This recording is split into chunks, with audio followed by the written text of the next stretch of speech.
নিয়ন্ত্রণের চেষ্টা করতেছে এবং এখানে শিক্ষক ভোলা জেলা লালমোহন উপজেলা থেকে আমরা এসেছি। আমরা আমাদের বাড়ি ভাড়া 45% এবং চিকিৎসা ভাতা 1500 টাকা সহ আমাদের সরকারি বেসরকারি সব বৈষম্য দূর করার জন্য আজ আমরা ঢাকা। আপনার নিজের পরিচয় দিয়ে বক্তব্য রাখবেন। আমার নাম মোহাম্মদ মোজাম্মেল হক, মোজাম্মেল হক, লালমোহন উপজেলা সরকারি শিক্ষক, লালমোহন কলেজিয়েট মাধ্যমিক বিদ্যালয়। আমরা এসেছি আমাদের ন্যায্য দাবি নিয়ে, আমাদের বাড়ি ভাড়া এবং চিকিৎসা ভাতা সহ অন্যান্য যে সরকারি এবং বেসরকারি বৈষম্য আছে সে বৈষম্যকে নিরসন করার জন্য। ইতিপূর্বে আমাদের শিক্ষা উপদেষ্টা আমাদের এই বেসরকারি শিক্ষকদের যে সুযোগ সুবিধা দেওয়ার প্রতিশ্রুতি দিয়েছেন, সে বর্তমান বাজেটে তা বাস্তবায়ন করার কথা ছিল, কিন্তু তিনি ইতিমধ্যে।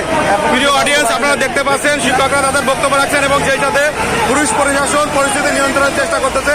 এখানে অনেক নিরাপত্তা কর্মী এবং পুলিশ প্রশাসনের অফিসার বিরোধীরা রয়েছেন, তারা পরিবেশ নিয়ন্ত্রণের চেষ্টা করতেছেন। যেহেতু এখানে একটা গুরুত্বপূর্ণ রোড, আর শিক্ষকদের দাবি তার থেকে আরো বেশি গুরুত্বপূর্ণ।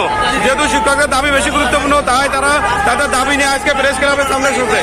এবার স্যার আপনার বক্তব্য রাখেন, আমরা আমাদের প্রিয় স্যারের বক্তব্য শুনবো।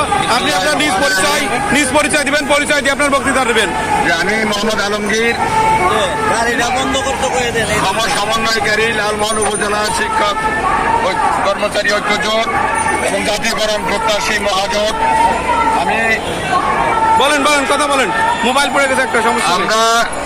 আপনারা জানেন কেন্দ্রীয় কর্মসূচির অংশ হিসেবে আমরা ভোলা থেকে প্রায় 1100 শিক্ষক ভোলা হয়ে লঞ্চ যোগে ঢাকাতে এসে পৌঁছেছি।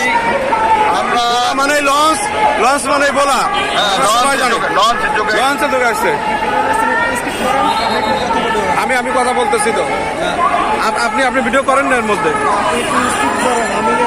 এখানে একটা বিষয়, এই একজন ভাই জিজ্ঞাসা করছে যে প্রেস রূপসী ভাই, যে রূপসী বাংলা ভাই যে লঞ্চের শিক্ষকদের লঞ্চের জন্য ব্যানার নিয়ে গেছে এবং আক্রমণ হয়েছে।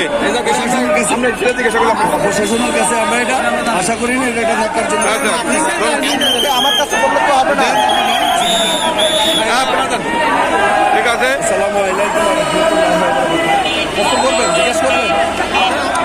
আপনি কথা বলেন।